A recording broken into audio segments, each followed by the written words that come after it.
5000 साल पहले भगवान श्री कृष्ण ने मनुष्य की बर्बादी के 3 ही कारण बताए थे। इस वीडियो में हमें कहानी के माध्यम से हम आपको वो 3 कारण बताएंगे। तो चलिए देखते ही कौन से 3 कारण हैं जिन्हें करके व्यक्ति बर्बाद हो जाता है। और कहीं आप भी तो नहीं कर रहे हैं। चलिए शुरू करते हैं। प्राचीन काल में एक नगर के पास के एक जंगल में एक सन्यासी रहते थे। संसार के तमाम आकर्षणों से दूर होकर कई वर्षों की तपस्या से अपनी शक्तियों को जागरूक किया था। वह लोगों की हर समस्याओं का समाधान करता था। धीरे धीरे वह मशहूर होने लगे और यह बात राजा को पता चली। राजा ने सन्यासी से मिलने का फैसला किया। वीडियो पसंद आए तो चैनल को लाइक और सब्सक्राइब करें। वीडियो शुरू करते हैं।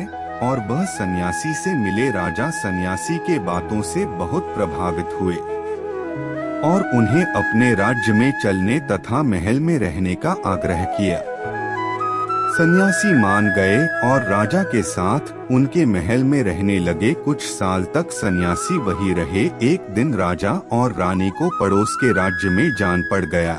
उन्होंने एक नौकर को सन्यासी के भोजन आदि की जिम्मेदारी देकर निकल गए। एक दिन नौकर बीमार पड़ गया और आया ही नहीं। सन्यासी को खाना खिलाने वाला कोई नहीं था। वह इंतजार करता रहा और अंत था वह गुस्से में लाल हो गया।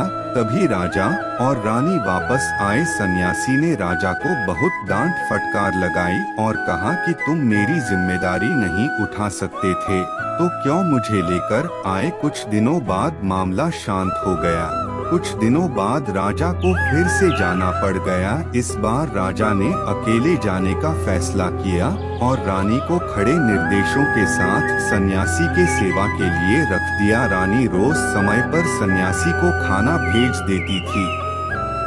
एक दिन रानी खाना भेजना भूल गई और वह नहाने चली गई। सन्यासी को खाना नहीं मिला तो सन्यासी ने काफी इंतजार के बाद महल में जाने का फैसला किया। सन्यासी महल में गया और उसकी नजर रानी पर पड़ी। रानी की सुंदरता सन्यासी के मन में घर कर गई। रानी के अद्भुत रूप को देखकर सन्यासी उसे भुला नहीं पा रहा था।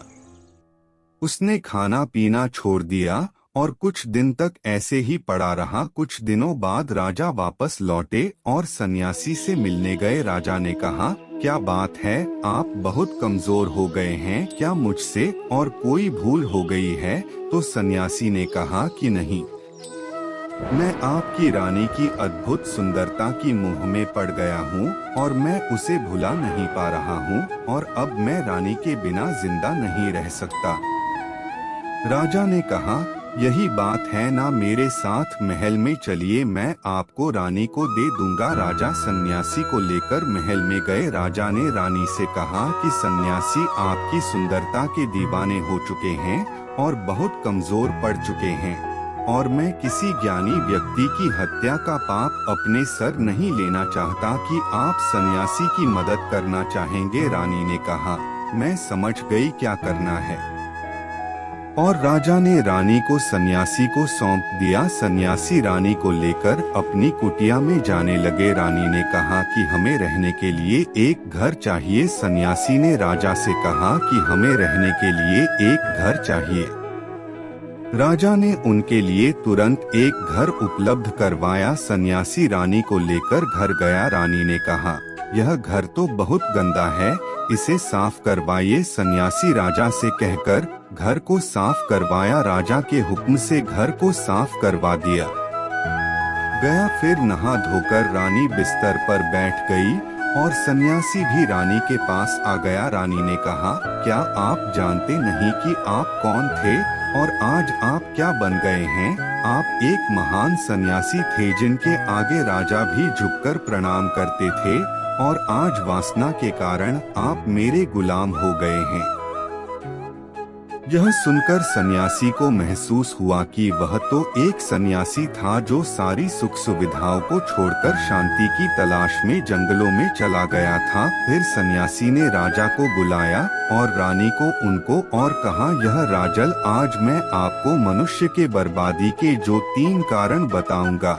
जिनको यदि व्यक्ति ना करें तो वह सबसे सुखी रहेगा और व्यक्ति बर्बाद नहीं होगा। पहली आदत है इच्छा, क्योंकि इच्छा ही दुनिया की हर एक व्यक्ति के अंदर सबसे पहला अवगुण होता है और जो व्यक्ति अपनी इच्छाओं को नियंत्रण में नहीं रख पाता है वह जीवन के किसी भी क्षेत्र में सफल नहीं हो पाता है, क्योंकि जैसे ही उसकी एक इच्छा पूरी होती है वह दूसरे की ओर बढ़ने लगता है और दूसरी पूरी होती है तो तीसरी इच्छा उसके मन में जागृत हो जाती है और फिर ऐसे करते करते इच्छाओं पर नियंत्रण न होने के कारण इस जाल में उलझा रहता है और दुखी सकता। इसीलिए राजन, जब हम इच्छाओं पर नियंत्रण का लेते हैं तो हम हमारे मन पर भी नियंत्रण का लेते हैं और जब हमारा मन हमारे बस में होता है तो हमें सुखी सुखी प्राप्ति, फिर जो हम चाहते हैं वही हमारे साथ होता है। दूसरी आदत है वासना का जन्म हमारे मन में उठने वाली इच्छाओं से होता है। जिस प्रकार इच्छा का कोई अंत नहीं होता और मनुष्य वासना के जाल में फंसता ही चला जाता है, वासना के वशीभूत होकर मनुष्य को कुछ भी नजर नहीं आता है। आज तक जितनी भी लड़ाइयाँ हुई है उनका सबसे बड़ा कारण स्त्री को पाने की इच्छा ही रही है, स्त्री के प्रेम में वशीभूत।